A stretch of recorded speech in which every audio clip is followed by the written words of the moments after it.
السلام عليكم ورحمة الله وبركاته. انا هعمل النهاردة الكوكيز بطريقة سهلة وبسيطة وسريعة، وهعملها بالعسل الاسود مش بالسكر. العسل الاسود طبعا كلنا عارفين قد ايه هو مفيد، وانه طعمه كمان حلو وكلنا بنحبه صغيرين وكبار. فيلا بينا نعمله ازاي. هنجيب بضاية وكوباية الا ربع عسل اسود ومعلقة فانيليا، وبعد كده هنضربهم كلهم بالمضرب اليدوي لحد ما البيضة تختلط مع العسل الاسود.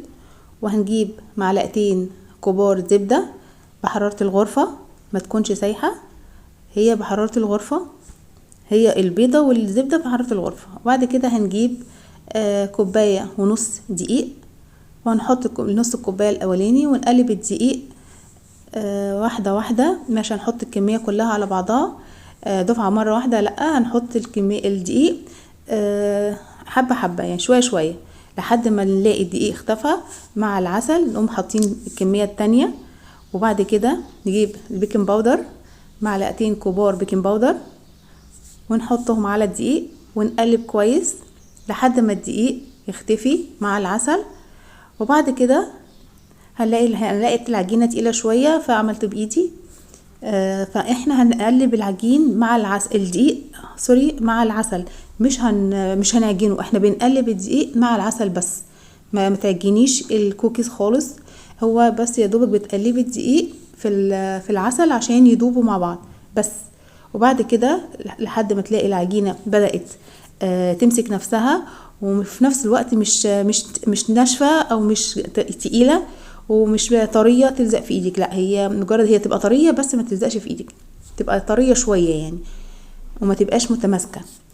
انا كده خلاص العجين بدأ جاهز معايا. ابدأ ان انا ارصه في الصاج. جبت صاج دهنته حته زبده صغيره خالص، وبعد بدأت اعمل الكوكيز دواير واحطهم جنب بعض في الصاج. وجبت بصامه، حبيت اعمل شكل كده لكوكيز جديد، فافتكاسه مني يعني، مش مجرد بس ان انا يعني بلعب بالعجينه بصراحه. عملته، بدأت اكور كله، اعمل كور صغيره وارصها في الصاج بالشكل ده. وبعد ما برصها عملت الكميه تقريبا عملت الكميه خلاص كلها. بدأت اجيب البصامه عشان اعمل البصمات بتاعه الكوكيز زي ما انتوا شايفين كده. يعني ما خدتش مني وقت وما خدش مني مجهود، يعني ده انا عملت كل الحاجات دي والله وانا واقفه كده على الرخامه بتاعه المطبخ، ما تعبتش يعني فيها ومش هتتعبوا فيها، وفي نفس الوقت حاجه حلوه قوي للاولاد ياكلوها وصحيه ومفيده عشان العسل الاسود طبعا انتوا عارفين. وزي ما انتوا شايفين عملت البصامه، عملتهم كلهم، والله طلع شكلها حلو يعني مش وحشه، وحاجه جديده تغيير يعني. عملتها وردات كده، شايفين شكلها وطعمها جامد جدا والله حلوة قوي.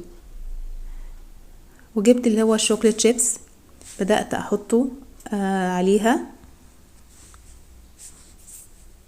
بدي شكل كده للوردة ان هو، واقول لهم ده يا جماعة شوكليت شيبس يعني ده بسكوت كوكيز بس انا عاملة مغيرة في الشكل شوية يعني.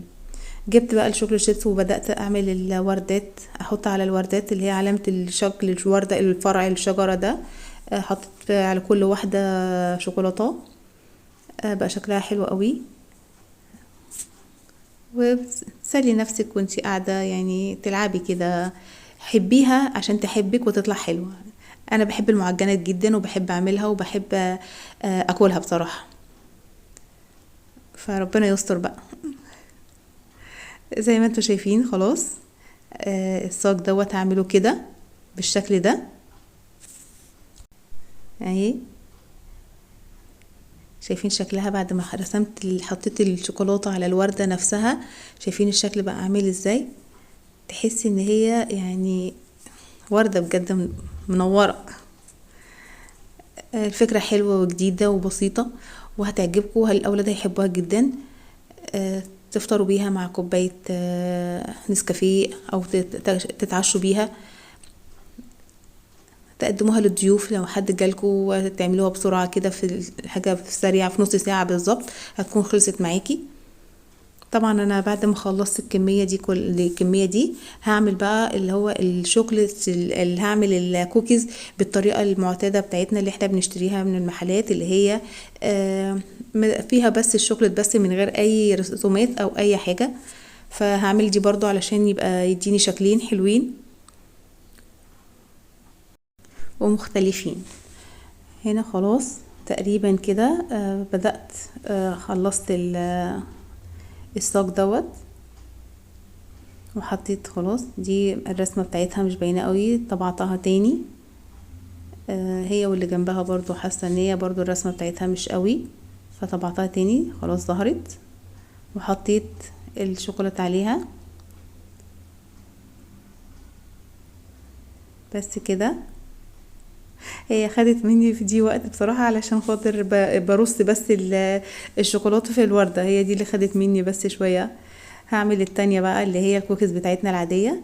هي برضو عملت العجينة كورة كده صغيرة وبصمتها على الشوكولات شيبس ديت وبقيت ارصها في الصاج.